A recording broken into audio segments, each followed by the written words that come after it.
ആകാശത്ത് നോക്കുന്ന അല്ലെങ്കിൽ ആകാശ നിരീക്ഷണം നടത്തുന്ന ആരെങ്കിലും ഉണ്ടോ ഇവിടെ? കൈവക്കാമോ കുട്ടികള്?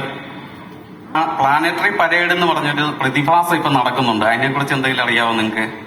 പ്ലാനറ്ററി പരേഡ്, അതായത് ഇപ്പൊ നിങ്ങൾക്ക് ആകാശത്തേക്ക് നോക്കിയാൽ കാണാം, നമ്മുടെ സൗരയൂഥത്തിലെ ഗ്രഹങ്ങളായിട്ടുള്ള 8 ഗ്രഹങ്ങള് ഒരേ നേർരേഖയിൽ വരുന്ന ഒരു പ്രതിഭാസമാണ് ഇപ്പൊ നടന്നുകൊണ്ടിരിക്കുന്നത്. പ്ലാനറ്ററി പരേഡ് എന്നാണ് അത് അറിയപ്പെടുന്നത്. നമുക്കിപ്പോ ആകാശത്തേക്ക് നോക്കിയാൽ അറിയാം.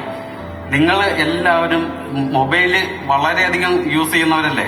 ശരിക്കും ആകാശത്ത് നോക്കാനായിട്ട്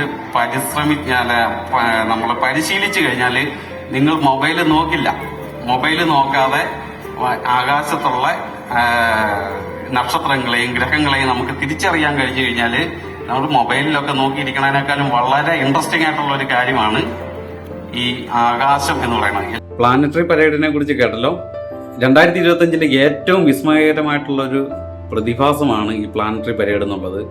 ഗ്രഹങ്ങളെല്ലാം നേർരേഖയിൽ വരുന്ന ഒരു പ്രതിഭാസം. അതുപോലെ തന്നെ ഈ ഫെബ്രുവരി 26 മെർക്കുറി കൂടി നമ്മൾ ഈ പ്ലാനറ്ററി പരേഡിലേക്ക് പങ്കെടുക്കുകയാണ്. അത് നമുക്ക് ഫെബ്രുവരി 28 വരെ നമുക്ക് കാണാൻ കഴിയും.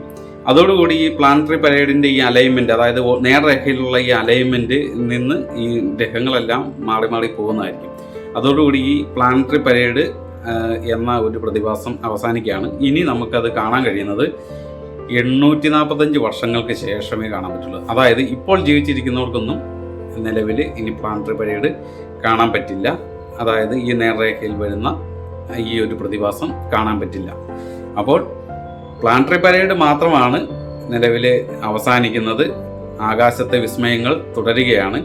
എന്നും പ്രതിഭാസങ്ങൾ നടക്കുന്ന ഒരു മേഖലയാണ് ആകാശം എന്ന് പറയുന്നത്. അപ്പോൾ നിങ്ങൾ ഒരിക്കലും ഈ ഒരു 2-3 ദിവസത്തേക്കുള്ളൂ. അത് നിങ്ങൾ ആരും മിസ് ചെയ്യാതെ കാണാൻ ശ്രമിക്കുക. പ്ലാനറ്ററി പരേഡ് എന്നുള്ള അത്ഭുത പ്രതിഭാസം നിങ്ങൾക്ക് മിസ് ചെയ്യാതിരിക്കാൻ ശ്രദ്ധിക്കുക.